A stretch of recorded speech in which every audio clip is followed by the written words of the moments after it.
Milishan, the capital of the holy country of Milis, stands as a dazzling city of beauty and history. Rudeus Greyrat, freshly arrived, is struck by its grandeur. The city, reminiscent of historical wonders from his previous life's world, leaves him in awe. Accompanying Rudeus are Boreas Greyrat and Rujud Superdia. Their guide, Geese, provides navigational insights with occasional humorous commentary. As Eris enthusiastically takes in the sights, Rudeus reflects on their journey and the challenges they've overcome. Stepping off their carriage, they navigate through bustling streets lined with a mix of residential and commercial areas. These districts boast an array of sights, from modest homes to the grand headquarters of various guilds. Geese takes his leave with a casual goodbye, leaving Rudeus, Eris, and Rujud to embark on their next adventure. They check into a reasonably priced inn, mindful of their finances after months of travel. Once settled, Rudeus gathers Eris and Rujud for a meeting. His declaration, "All right, I hereby call this dead-end team meeting to order," signals a reflection on their past endeavors. It's been a long journey, but finally reaching Milishan feels like a significant milestone. With their finances stable once more, they plan their next steps. They aim to explore the city and tackle new challenges, perhaps involving goblins, a concept Eris finds intriguing yet Rudeus secretly worries about. As plans unfold, Rudeus recalls memories of his past endeavors and unresolved tasks, including writing letters to family members like Paul and Zenith. It's a reminder of the connections he's built and the distance that separates them now. Amidst these contemplations, an unexpected encounter sets the stage for new trouble. Rudeus, inadvertently attracting unwanted attention in an alleyway, narrowly avoids a group of suspicious men. Concerned they might be kidnappers, Rudeus uses his stealth skills to follow them discreetly to a warehouse. Inside, the situation becomes more complex and risky. As the tension rises, Rudeus grapples with surprising obstacles, including confronting foes with diverse skills and armaments. The chaos intensifies when a fierce warrior in a bikini armor, accompanied by a robed magician, joins the fray. This duo presents a unique challenge, pushing Rudeus to his limits as he navigates the ensuing combat with quick wits and strategic magic.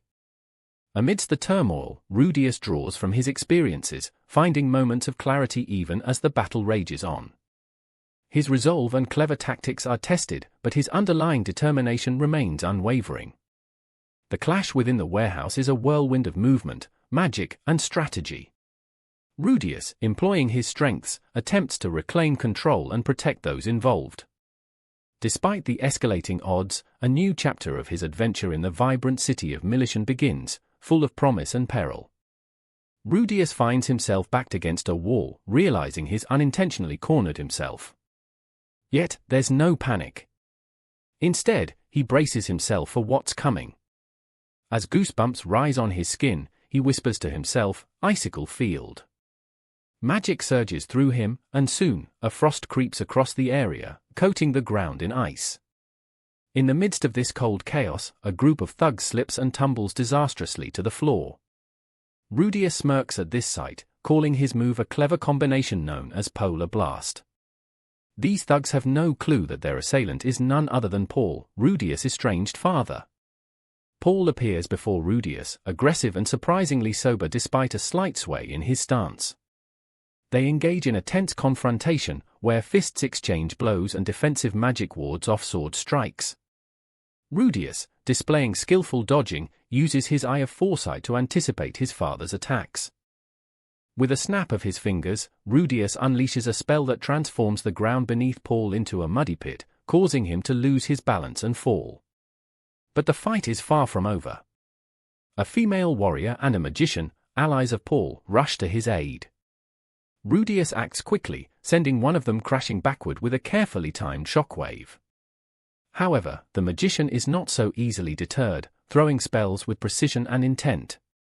The conflict does not cease until Rudeus manages to deftly incapacitate both warriors. It's during this flurry that Paul, finally able to focus through his drunken haze, looks at Rudeus and says, "That's you, Rudy." A moment of revelation dawns upon them both. For Rudeus, it is a reunion cloaked in turmoil and misunderstanding. Yet, acknowledging the hard truth, he gazes at his father, changed significantly since their last meeting. The scene shifts to Paul's perspective, his story illuminating the missing years. Paul recounts crossing a strange mystical field, ending up in a deserted land he didn't recognize, a situation he compares to a time in his past when similar misfortune had uprooted him. Now, with Norn, his young daughter, in his arms, he realizes life had come full circle, much like when Lilia, Norn's mother, depended on his protection. As chaos erupts following a teleportation incident near his house, Paul takes swift action. He joins efforts to search for others displaced in the event known as the displacement incident. Led by responsibility and shame, he embarks on a mission to rescue those who had been scattered across the land. Paul recounts how, plagued by guilt and the bleakness of failure to reunite with Zenith, Rudeus' mother, he took solace in alcohol. Despite his effective leadership, he felt an underlying despair. He reflects on his growing daughter, Norn, as a beacon of hope in his otherwise tumultuous life. Now back to the present, tensions between Rudeus and Paul simmer. Conversations are tense, filled with misunderstandings and unspoken hurt. Paul accuses Rudeus of abandoning his family for trivial adventures across the demon continent, while Rudeus struggles to explain his journey to Winport and beyond, trying desperately to communicate the weight of his own journey. The harsh criticisms sting Rudeus, and his attempts to justify his actions clash with Paul's. Rudeus recounts his adventures, the trials he faced, and the help he received along the way, but it seems to fall on deaf ears. The father-son clash paints a picture of two weary travelers, each seeking something from the other but neither understanding how to give it. Paul, in a raw moment of vulnerability, reflects on lessons painfully learned during his travels.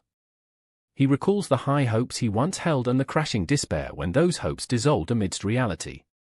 Did you, though, he challenges Rudeus, confronting him with the question of family versus adventure. In the end, Rudeus is left mulling over unresolved grievances yet glimpsing slivers of a shattered familial bond that may still be pieced together.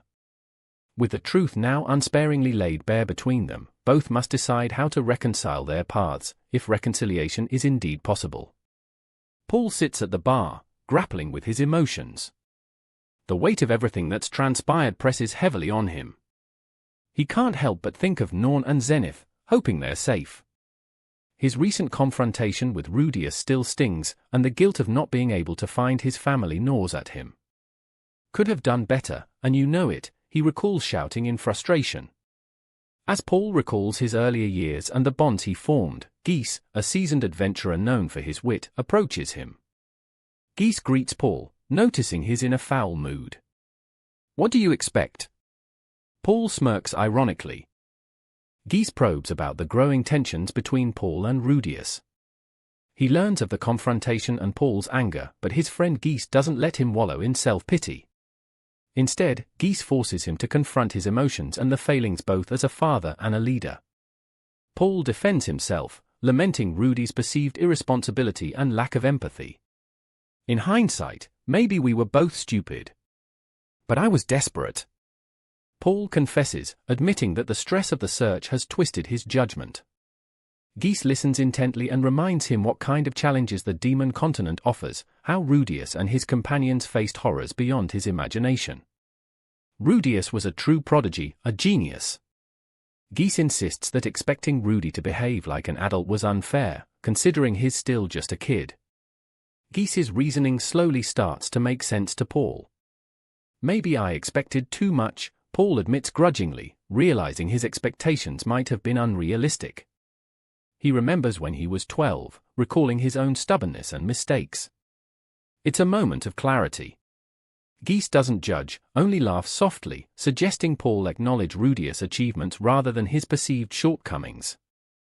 They reminisce about old times, the camaraderie they shared, and the adventures that shaped them. This conversation stirs Paul's soul, slowly dissolving the bitterness inside him.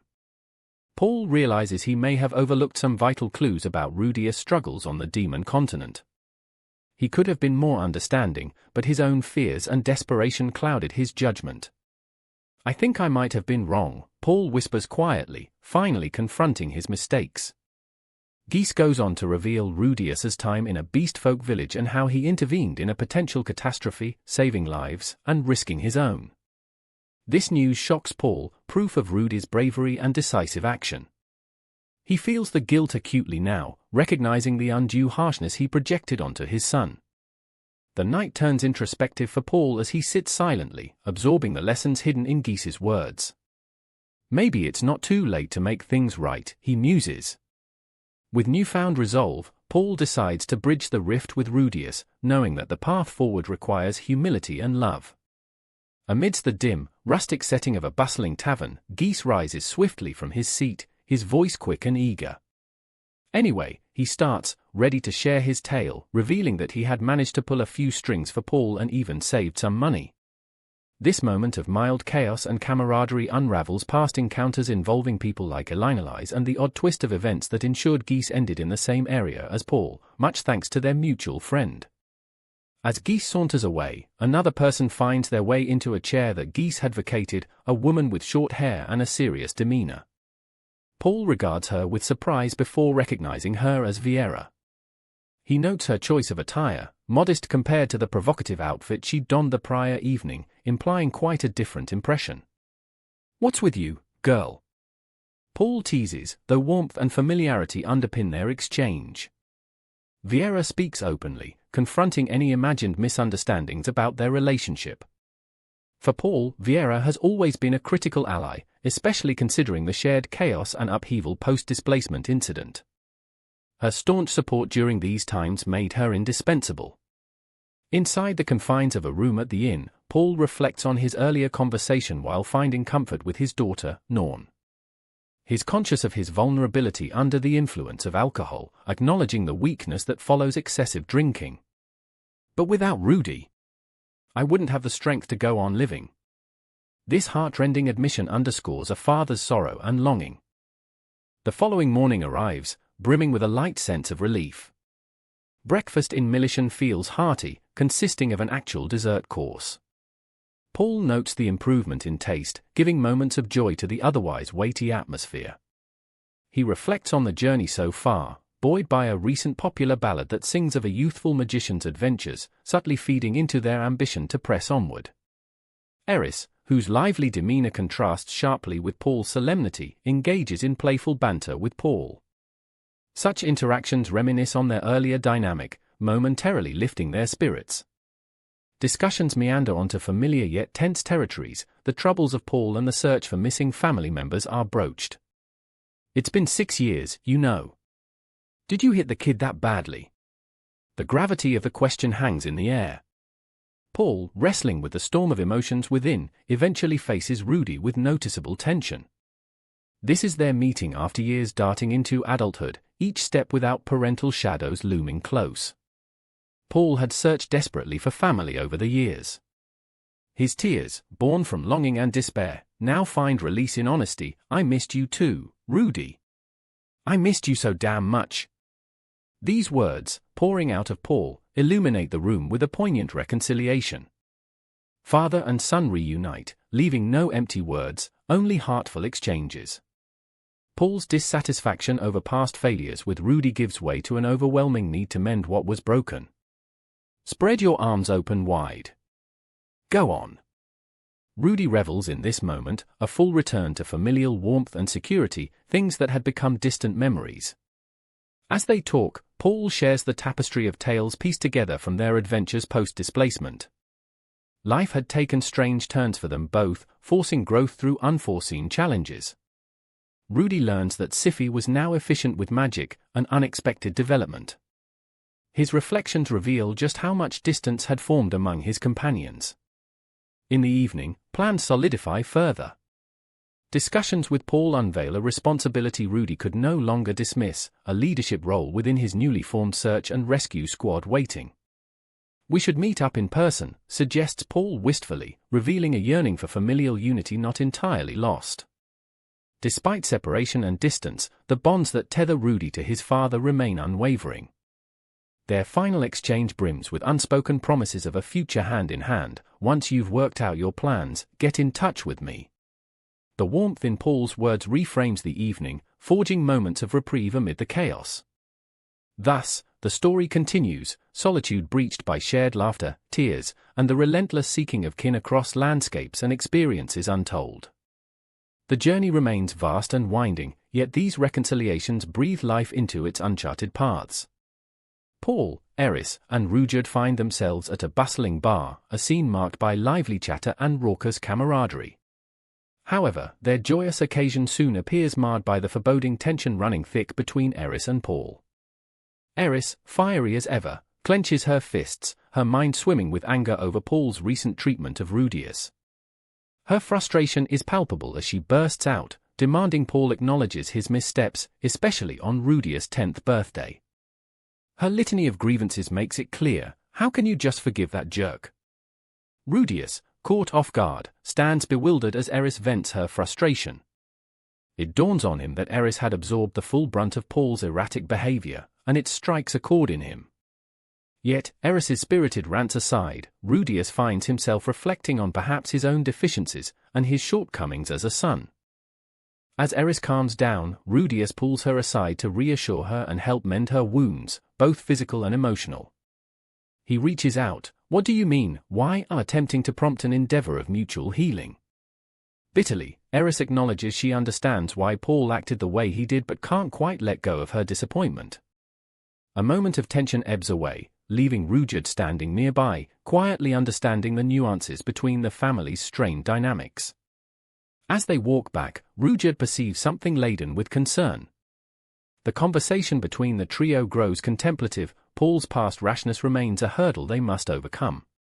In the secure confines of their inn, the air lightens a touch as they strategize for their next move. Rudeus realizes the pathway to Fitoa is marred with trouble, the road itself a spiral of rumors mixed with caution. The search for the missing family members looms large, priority lies with determining their fate. Rudeus muses on the route before them, Milis to Azura, a well-worn path for travelers, albeit fraught with rumors and the odd mystery. The journey promises both trials and revelations. As they weigh their options, Rudeus offers support, having encountered paths of his own, hinting at complexities entwined in this land's tapestry. In due course, plans are made common sense, travel cautiously yet remain open to surprises along the route. Alongside discussions, Eris brings up a more personal affair, Vieira, a friend to Rudeus by association. As they part ways, Paul lingers in Rudeus' thoughts, a father struggling with relations, yet undeniably tethered through love. Girded with a newfound resolve, Rudeus pushes forward, venturing into Milishan's dense network, a kaleidoscope of culture and secrets yet uncovered. Milishan, sprawling and richly layered, awaits them, a treasure trove of stories and races mingling under its vast expanse. Rudeus heads to the search and rescue squad, eager to delve deeper into the mysteries engulfing their journey, a mission largely motivated by familial bonds, renewed focus on their heart's desire to gather loved ones lost across the wilderness. Through exchanges with individuals within the squad, he gleans fleeting fragments of information, often incomplete yet profoundly captivating. It reveals the enormity and complexity of what they face, a challenge that requires careful dissection, persistence, and no shortage of ingenuity. As the quest in Fitoa dances behind them, whispers of the distance fade into the background noise of Milishan. Paul re-enters their thoughts again, recollared in the fabric of family memories, each thread reminding Rudeus of intertwined fates. A family dinner is broached, a sensitive repair to the fractured relationship between Rudeus, Paul, and Norn, his little sister. At dinner, an awkward yet warm reunion unfolds. Paul tries to charm his daughter with stories, but Norn remains aloof. Tenderly, Rudeus tries to stitch the family together with humor and humility. Norn, however, remains unyielding, gazing at both curious and defensive. Yet, within these tender moments, Rudeus realizes that love, although tested by adversity, stitches families back together ultimately. As with any family navigating past grievances, patience becomes their ally while hopes lighten burdens. Eris remains a bulwark of support, her fiery spirit blending warmth and protection. She watches, never far from Rudeus's side, mirroring the tenacity of bonds forged through trials shared. Amid the multi-layered narratives unearthed within Milishan, Rudeus reflects on repurposing the weight of his own shortcomings, his resolve now steeled toward the importance of family, bonds unwavering and steadfastly tied to the path forward. In the end, Rudeus stands poised on the threshold of discovery, a new chapter awaiting him and his companions with the promise of hope not far behind, ever driven by the pull of family and the adventure bound within the realm of his ever-evolving journey. In the bustling port town of Milishan, the scene unfolds with Paul Greyrat amid conversation, reflecting on the endeavors surrounding his missing daughter Norn. Paul shares the strain of his efforts with Rudeus, explaining the complexities of the situations they are engaged in. Norn, however, remains elusive, and with time pressing on, Paul ponders the idea of whether more money might ease their troubles. Little does he know, their concerns are far from over. In a moment of respite, the family gathers to share a meal. The atmosphere is warm, with Eris rejoining the group, her presence adding a certain spark to the evening. The talk turns jovial as they discuss everyday matters, yet an undercurrent of tension lingers. Despite the mundane conversations, Norn seems emotionally distant, leading to an awkward silence at the table. As Eris and Rudeus leave the restaurant, Eris mutters dissatisfaction under her breath. Rudeus considers how far to push that line, mindful of Eris's fiery nature. He refrains from further provocation and instead delves mentally into their journey's looming end. The adventurer's life that once seemed thrilling now carries its own burdens. Their next day opens with a return to the adventurer's district gate. With the party packed into the carriage, ready to depart, Rudeus's insights into Paul's continued absence reveal an uncomfortable truth. Paul suggests that James, Philip's brother, seeks to craftfully pull all blame on Norn should they falter, giving their mission an even more perilous taste. As they leave Milishan, the city fades into memory, along with its myriad challenges. In a sudden shift, the tale detours to follow Eris, notable for her unyielding spirit and renowned ability as an A-ranked adventurer. Eris, roaming the streets of Milishan, is driven by a singular purpose: to slay goblins. Browsing the bulletin board, she locates a quest suited to her skills. Though the task isn't glamorous, muffling her restlessness through action suffices. Eris's journey leads her to a brief encounter with a boy named Cliff Grimoire, whom she defends from a group of opposing adventurers. Despite her unfamiliarity, Eris evokes the practiced assurance of a seasoned warrior. With Cliff now in her company, she takes the young magician under her wing, fostering a partnership forged in the fires of camaraderie and mutual need. As they traverse, Eris recalls her time spent with Rudeus on the Demon Continent, contemplating the differences in their personalities. The thought brings a smile to her face, and she relays a captivating narrative to Cliff, inflating their moment with mutual enchantment. During their adventure, Cliff marvels at Eris's skill when they encounter a band of goblins. However, the encounter turns unexpectedly when Eris meets a mysterious group of knights in silver armor. These temple knights, ominously appearing with malicious intent, signal danger. With a newfound intensity, the air crackles. Eris prepares herself, drawing her weapon and moving in a blur.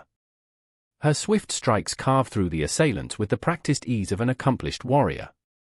Cliff stands petrified, watching in awe and terror as Eris engages in a ballet of deadly precision. Despite the harrowing fight, Eris remains unflinching, ensuring she returns safely with Cliff in tow. Her confidence, coupled with raw skill, drives them forward. The skirmish leaves behind tangible echoes of their narrow escape, underscoring the sheer unpredictability and peril inherent in their world. As the dust settles, Eris gathers herself, contemplating both the journey ahead and the path left behind. The apparent harmony within her ragtag group, though tested, remains unbroken, a testament to their shared resilience in the ambivalent dance of friendship and survival. The adventure pulses on, each challenge a step further into the unknown territory of destiny's weaving. As the scene begins, Eris finds herself facing down the aftermath of her first real battle. There are intense emotions coursing through her. This is the first time she's truly taken a life, despite having fought before. Her opponent had been no ordinary foe, but a poison-wielding dagger user targeting humans who had made pacts with demons. Eris steels herself, fiercely gripping her sword as she contemplates the reality of her actions, recognizing the weight of the life she's taken. Rudeus, always the calm and steady warrior, reassures her. He gently praises her bravery in battle, saying, "You've done well." This moment is vital as it marks a significant growth in Eris's development, and despite the internal turmoil, she manages to muster her strength and face her fears. The group is soon approached by Tois Latreia, a member of the Temple Knights, who thanks them for their assistance. There's a moment of tension as Rudeus, aware of the potential misunderstanding due to his demonic appearance, addresses Tois directly. However, she gratefully acknowledges Rudeus' help and assures him of her gratitude, emphasizing her lack of bias despite his appearance. Tois's past unfolds as she reflects on her upbringing.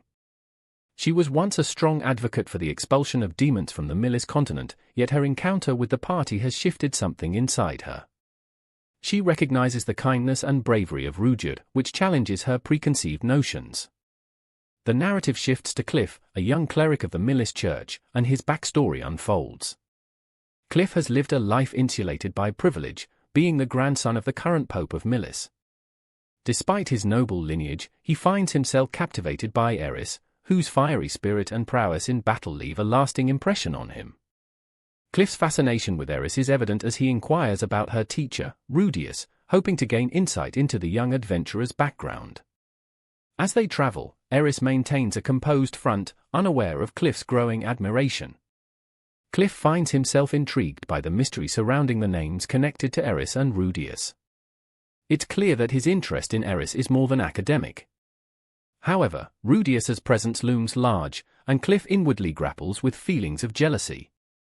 Their journey continues as the party finally reaches the bustling city of Westport. It's a city on the northern coastal line, vibrant and lively compared to prior stops. The transition marks a new phase as they prepare to travel over the sea, leaving Milis behind. Upon arriving at the customs office for passage to the central continent, Rudeus encounters Duke Bakshiel von Wieser, the director. Described as a formidable and somewhat porcine figure, Bakshiel proves to be a challenging character full of suspicion and prejudice. The customs office is busy, filled with merchants and adventurers, each navigating the bureaucratic maze. Despite Eris's understandable frustration and fiery instincts, Rudeus manages to keep tempers in check. Yet, Bakshiel's attitude begins to unravel a complex web of political intrigue and personal connections. When it's revealed that someone of significant stature vouched for Rudeus, Rudeus realizes this could mean either a friend or a foe's involvement in their affairs. Galgard Nashvenik, a name they know only in passing, seems to wield substantial influence. The tension escalates when Bakshiel questions the presence of a demon like Rudeus. However, Rudeus smartly navigates the confrontation by invoking Eris's noble lineage, leveraging her identity as a means of securing safe passage. The encounter takes an unexpected turn when a knight arrives, recognizing Eris and providing significant assistance by softening Bakshiel's initial hostility. In a display of kindness and understanding, Tois prepares to assist them further, intending to ensure their journey remains smooth. Her connection to Eris, based on past encounters, provides a foundation for trust. Rudeus reflects on the unexpected camaraderie and support they receive from surprising allies along the way. The sea voyage that follows is an opportunity for reflection. With comfort and necessity on board, thanks to Tois's diligent preparations, the group has time to recuperate. Rudeus attempts to maintain an optimistic outlook, trying to quell the anxiety about reuniting with his family. Eris's energy introduces levity and anticipation of future adventures. Her bond with Rudeus deepens as they share moments of candid conversation, touching on themes of growth, understanding, and commitment. The weight of future responsibilities becomes increasingly apparent, as does the promise of new beginnings. The underlying thread throughout their travels is one of overcoming prejudice, forming unexpected alliances, and growing into their destinies. As Rudeus, Eris, and Rudeus leave the memories and challenges of the Milis continent behind, they carry forward the lessons learned and friendships forged, ready to face whatever lies on the horizon. Roxy Magurdia returns to her hometown in the Migard village for the first time in many years, yet a sense of unfamiliarity cloaks her. The village looks the same, but the once intimate connection with her fellow villagers seems distant. She knows she's changed, her travels across the world have expanded her horizon and altered her perspective, rendering her foreign in her own land. She tries to communicate, but there's a communication barrier, one that feels insurmountable. The Migard people speak without words, relying heavily on telepathy, a skill Roxy lacks.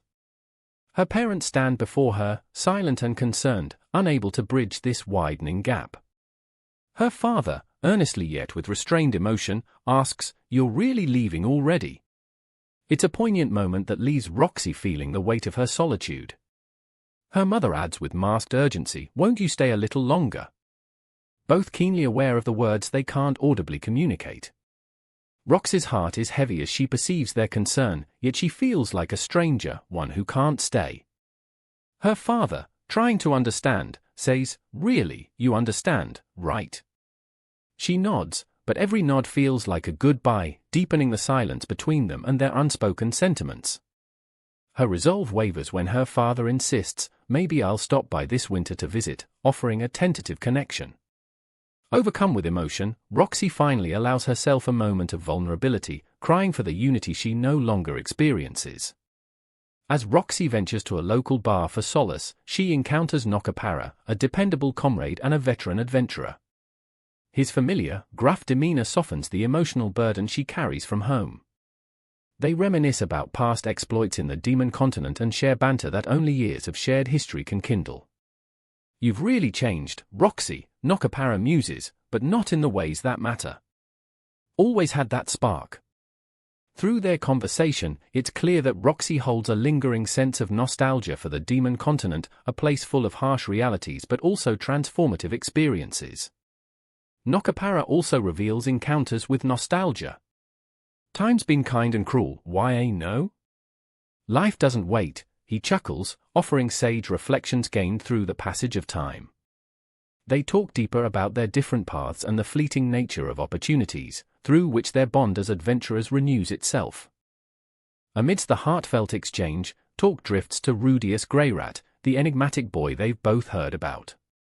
Nokapara shares how stories of the young boy grew into a legend, creating ripples across the land. It's said Rudeus is part of the Chikenal Master Party, a revelation that places Roxy in a reflective gaze. She knows now that it was Rudeus, a boy she once tutored, who spearheaded feats unimaginable, creating a name that reaches even the lands of the Demon Continent. Roxy's mission to find Rudeus begins anew, more focused than ever. Perhaps he's in Milishan by now, she muses, contemplating the road ahead. With certainty and a flicker of excitement, she informs her companions, Talhand and Elinalise, of this new lead. Despite the obstacles, her journey remains fueled by determination and curiosity, a testament to the adventures and encounters that continually shape her. Thus, when Talhand echoes back, "Shall we continue?" then, it's more than a call to action, it's an invitation to reclaim the bonds and memories that have guided them so far. Together, they choose not just to travel, but to explore the myriad connections that bind their world, a journey rich with discoveries of the past and the future.